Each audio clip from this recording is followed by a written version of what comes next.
ஆனா அந்த wedding scene அப்போ வந்து பேசும்போது நாங்க ஒருத்தரோட வாய்ஸை வந்து ஐடென்டிஃபை பண்ணோம். ஸோ அவர் தானே அது விஜய் சேதுபதி வாய்ஸ் மாதிரி சும்மா தெரியல. திலீப்ன்றது நாங்க வந்து திலீப்ன்ற ஒரு கேரக்டர் உள்ள வருது அப்படின்றது எங்களுக்கு வெட்டிங் அந்த இதுல ஒரு ஃபிளாஷ்பேக் போர்ஷன்ல நாங்க இருப்போம்.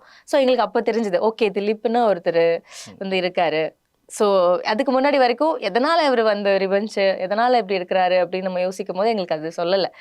டீம்ல கேட்டா சர்ப்ரைஸா தியேட்டர்ல பாருங்க அப்படின்றவாங்க. ஸோ அங்க நாங்களுமே கேட்டிருக்கோம் யாருப்பா அந்த திலீப் யாரா இருக்கும் அப்படின்னு சொல்லிட்டு. ஆனா நிஜமாலுமே தெரியல.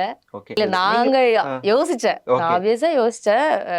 டு பி ஆனஸ்ட் சாரோட ரொம்ப விஜய் சேதுபதி சார் வந்து கிட்டத்தட்ட அண்ணா மாதிரின்னு எப்பவுமே சொல்லுவாரு அவர் என்னோட அண்ணா அப்படின்னு.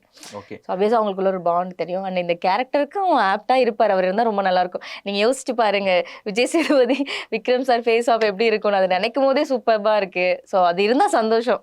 அது எங்களுக்கு ஆனா தெரியல இருந்தா சந்தோஷம் ரொம்ப.